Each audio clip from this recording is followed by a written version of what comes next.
Oi, galerinha. Então, ó, eu aqui de novo, né?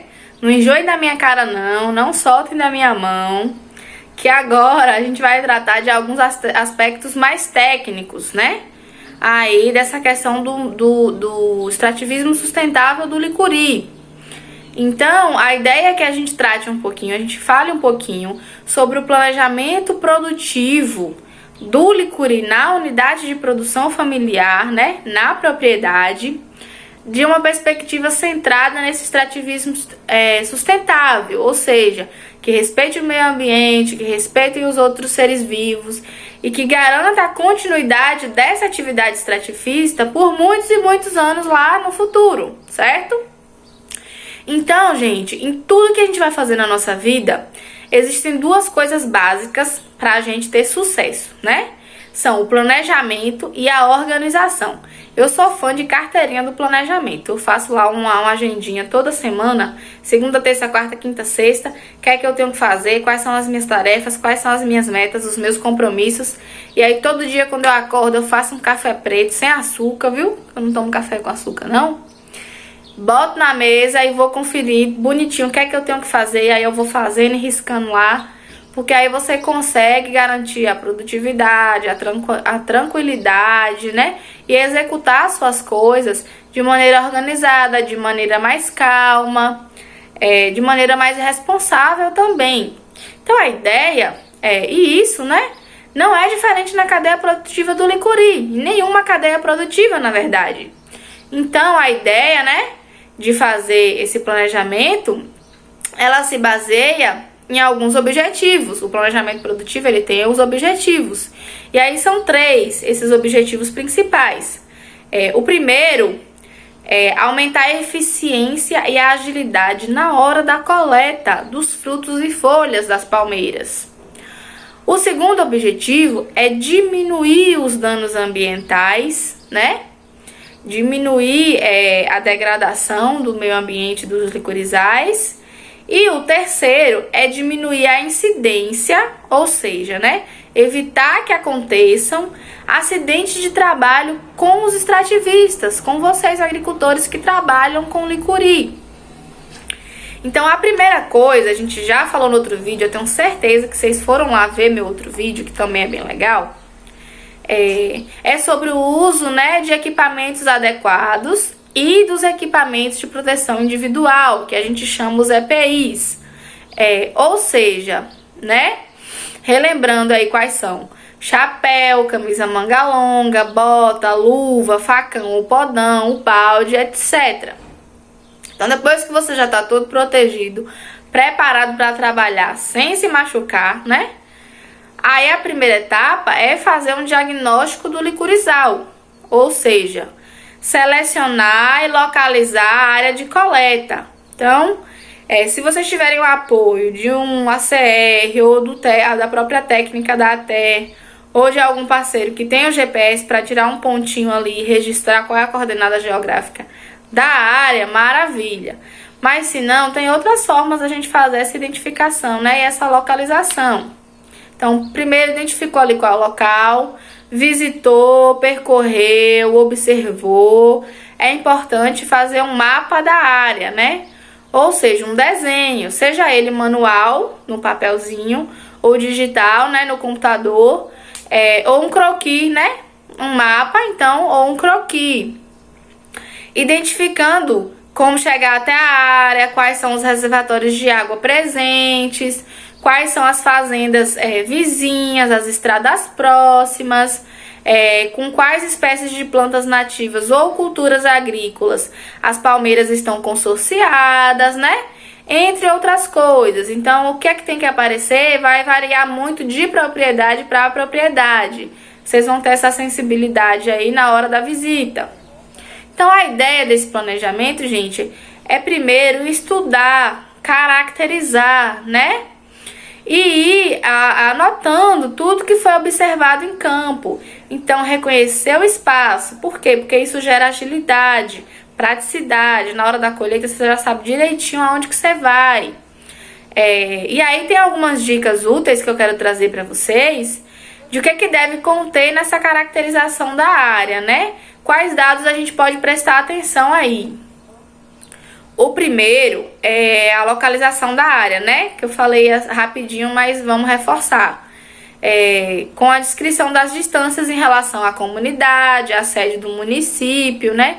Ou outros, se tiverem municípios vizinhos. Então, a propriedade fica em tal lugar, faz divisa com tais fazendas ou estradas, fica a 10 quilômetros da comunidade rural, fica a 20 quilômetros da sede, enfim, por exemplo. O segundo é informar se nessas áreas de coleta, né, tem a presença de animais silvestres que se alimentam desses frutos. Um exemplo muito comum é a arara azul, né? De animal silvestre que gosta do licuri. Terceiro, né? Informar aí, se for possível, o tamanho estimado da área de coleta. Quarto, descrever quais são as condições das estradas e caminhos que dão acesso a essa área de coleta. 5. Descrever a declividade, o tipo de solo, né? Algumas características físicas assim que são mais perceptíveis a olho nu, além de recursos hídricos, né? Tem açude, tem rio, tem riacho, tem lagoa. Esses rios, essas lagoas, eles são temporários, eles são permanentes, ou tem ali um barreiro, uma cisterna, enfim, é bom identificar quais são as fontes de água da propriedade. A outra coisa, né, é descrever qual é a situação fundiária dessa área de coleta, se ela é particular, né, própria da família, ou seja, nossa, se tem a posse da terra ou não, se é uma propriedade de terceiros, se é arrendada, se é assentamento, se é um território ali, né, de povos e comunidades tradicionais ou de agricultores familiares, povos originários, né, que são os indígenas, ou seja, se é uma unidade de conservação de uso sustentável ou não. É importante informar também, o número de pessoas envolvidas com a coleta de folhas e frutos de licuri na área. Depois vem descrever o uso atual dessas áreas de coleta, né? Tanto o uso imediato quanto as que não estão sendo utilizadas no momento, né? E o tipo de uso que faz da palmeira. O que é que você tirou da palmeira? É só folha para artesanato? É só fruto para beneficiamento? Tira os dois, né? Qual é o tipo aí de extrativismo? E por último, né? Informar se há uso do pastoreio, se tem bovinos, caprinos, ovinos ali nessa área, transitando nessa área de coleta do licuri. Então, depois que você escrever esse breve relatório aí sobre o licurizal, né? E fazer o seu mapinha, vem a parte de fazer um levantamento do potencial produtivo, ou seja, fazer umas continhas para a gente discutir qual é a quantidade de recurso que aquela área ela é capaz de produzir, né? Então a gente sabe que a situação das terras de coleta dessas famílias extrativistas, ela varia muito. Às vezes é posse do extrativista, às vezes é uma terra pública, às vezes é uma área coletiva, às vezes é uma área de outra pessoa, né? Uma propriedade ali de terceiros. Tem autorização, não tem autorização, pega em off ali. Tem também o esquema de meia, né? Onde o extrativista cede uma parte aí dos recursos para o dono da terra, porque colheu lá na propriedade dele. Enfim, aí cada um vai adequar, né? Esse levantamento, esse planejamento, a sua realidade, tentar fazer esse breve estudo da área da melhor forma possível para todos os envolvidos, para conseguir planejar o seu trabalho e a sua produção ao longo do ano. Aquilo que a gente falou de organizar, né? Então, qual é o processo, né? Leva uma cadernetinha, gente, um caderninho de campo, para um momento de coleta e vamos anotar alguns dados importantes. Então, o que é que a gente anota, Vanessa? Conta aí pra gente. Quantas palmeiras foram visitadas? Qual a fase da vida delas? São jovens? São adultas, né? Em plena fase produtiva? senescentes, enfim. Tem muita palmeira já velhinha indo-se embora. É muito importante a gente ter uma noção dessa quantidade, dessa situação. Quantos cachos foram coletados? Quantos quilos de frutos ou amêndoas foram coletados? Ou quantas dúzias de folhas? Tem pragas? Quais são essas pragas? Existe alguma necessidade, né, de tentar combater essas pragas de forma natural, com uso de defensivos naturais? Ou não há essa demanda? Então, tudo isso são coisas importantes para a gente anotar. E esse registro, ele pode, inclusive, possibilitar que o extrativista descubra qual é a estimativa, né? Ou seja, uma média aí da sua produção anual ou por safra. E aí, outra questão muito importante para a questão da sustentabilidade é o ciclo, né? E periodicidade. Tô me embolando toda, gente. Vocês perdoem aí. Ou seja, né? Onde a coleta vai ser feita? Quando? Quantas vezes? Ou seja, qual é o intervalo entre uma coleta e outra? A gente está dando o intervalo correto, dando tempo de descanso, de recuperação da planta. E uma boa dica também é planejar os caminhos ou acessos, né, que você vai percorrer dentro da propriedade, para que esse mesmo caminho ou acesso, ele possa ser usado várias vezes. E por que isso?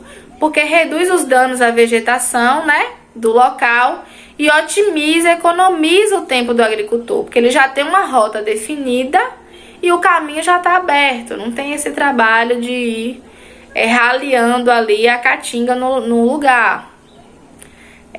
Então, para planejar a coleta, minha gente, é importante consultar a cadernetinha, o caderninho de campo que eu falei com vocês aqui agora há pouco, para saber quantas pessoas vão fazer parte da coleta também, né? Então, no caso de áreas coletivas, o ideal é entrar em acordo com outros extrativistas e criar um calendário de coleta, com uma lista das famílias ou grupos envolvidos ali no extrativismo daquela área, e o período de coleta de cada um. Então, organizar, dividir, planejar, considerando aí a quantidade de pessoas, né? Então, o que é importante ter em mente? Onde eu vou colher? Quando eu vou colher? Em quais palmeiras eu vou, né?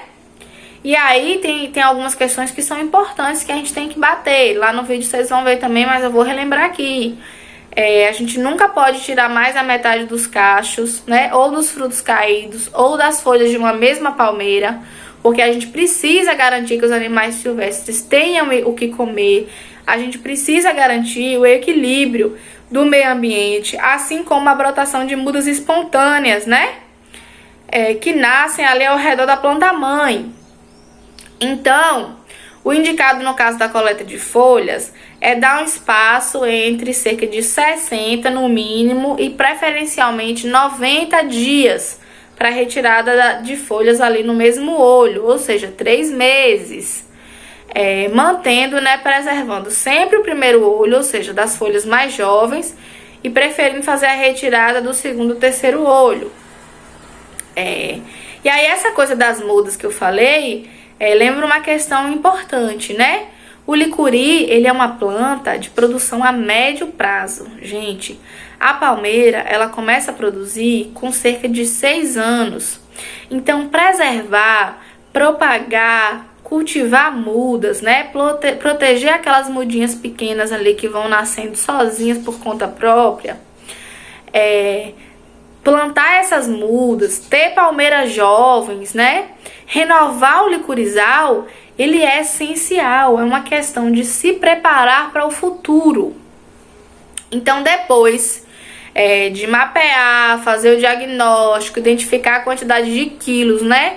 Ou de dúzias de folhas de produção, ver quais são ali as palmeiras ativas, fazer acordos, como a gente viu há pouco, né? Com os outros extrativistas ali da mesma área. E fazer o plano É muito importante a gente lembrar que esse plano ele pode ser atualizado ou refeito sempre que precisar, né? Sempre usando a quantidade de quilos de licuri e o número de folhas como unidades de medida. Que aí vocês vão conseguir ter uma média, fazer uma projeção de qual é a produção ali de vocês. E de qual é a renda que vocês podem obter com a atividade do extrativismo de licuri, né? Isso é muito importante. Então, que mais, né, Vanessa? Conta aí, que mais tem que ser levado em consideração na hora de fazer esse plano de coleta? As condições regionais, né? Como é que é a dinâmica, o sistema de coleta da família ou da comunidade? E ambientais, quando é a safra no município, qual é a época de frutificação, a estação chuvosa, a estação seca, né? Quando é que é o ápice do licuri aí na sua comunidade, na sua realidade. E aí, trabalhando bem rapidinho aqui com a normativa número 191, lá de 2008, do IBAMA, a gente tem algumas orientações para a coleta de frutos, que são as seguintes, ó. A palmeira que tiver apenas um cacho, esse cacho ele não deve ser coletado. Deixa ele lá, por essas questões aqui que a gente já falou no vídeo anterior e nesse aqui rapidinho.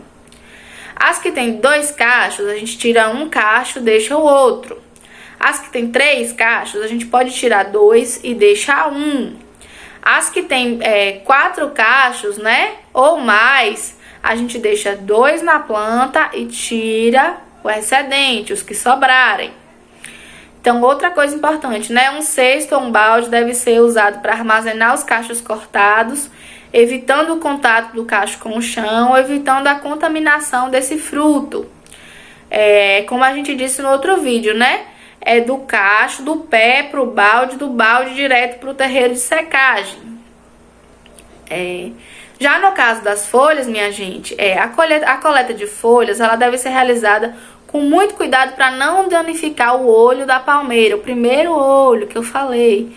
Ou seja, as folhinhas mais jovens lá do centro da coroa, né? Que o licuri ele tem um formatinho de coroa. Outra questão, né? O período preferencial para que seja realizada a coleta das folhas é o final do período seco, na estação mais seca. Mais uma dica: evitar coletar folhas jovens e maduras na mesma planta, né? Então, em caso específico da coleta de folha jovem, coletar apenas uma por ciclo de coleta, com muito cuidado para não danificar as outras folhas do olho da planta. Mais uma questão, né? Fiquem atentos, fiquem de olho nas restrições legais existentes para o caso de realizar o extrativismo, a coleta, em áreas de preservação permanente. Lembra que todo mundo fez o CEFI? Lembra que tinha que separar uma pequena área de preservação, né? A APP? Então, por exemplo, as plantas, as palmeiras ali, né? Localizadas às margens dos cursos d'água, né? Encosta de serra, topo de serra e na área de APP, a gente tem que seguir bonitinho as regras, as restrições legais de preservação. Então, toda a propriedade hoje em dia já fez o seu CEFI, já tem essa área de APP, já tem essas limitações legais. Fiquem de olho nisso também. Mais um tópico aqui. O limite da quantidade de folhas deve ser definido para cada região, né? No nosso caso aqui, no semiárido da Bahia, nunca se deve colher mais do que a metade das folhas de uma palmeira. Então, sempre segundo, terceiro olho, evite primeiro, mas nunca tirar mais que a metade das folhas. E não retirar ou danificar plantas que estejam fixadas na palmeira, né? A gente sabe que tem essas plantas aí que gostam de pegar carona. A gente falou sobre um pouco, o nosso agrônomo convidado falou um pouco sobre isso no vídeo passado também. Assim como ninhos de animais que estejam lá arrumadinhos nas palmeiras, né? Então, a ideia é que a gente interfira no ciclo natural das coisas o mínimo possível. Então, tudo isso visa controlar o extrativismo, né? Para que as palmeiras, a biodiversidade, o ecossistema não sejam prejudicados e a renda das famílias extrativistas seja garantida, não só no presente, agora, em 2021, 2022, mas a longo prazo, que daqui a muitos anos essas famílias continuem tendo recursos para continuar trabalhando com o licuri. E aí, minha gente, eu espero ter ajudado, né, vocês com essas dicas. Quem tiver dúvida, quem quiser apoio na realização, na execução desse plano de coleta, a equipe de ATER pode suprir essas demandas, né, através das nossas visitas técnicas. Sinalize isso pra gente, que a gente vai se organizar e agendar para fazer isso com vocês, acompanhar vocês. A gente tem aí mais um bloquinho na sequência, facilitado pela Isa, gravado com a comunidade. E é isso. Até breve e a gente vai se vendo e se falando. Um abração.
A ATER à Distância é uma adaptação das atividades de assistência técnica e extensão rural do Bahia Produtiva, projeto do Governo do Estado da Bahia, por meio da Secretaria de Desenvolvimento Rural do Estado da Bahia, executado pela CAR, Companhia de Desenvolvimento e Ação Regional, com recursos provenientes de acordo de empréstimo com o Banco Mundial.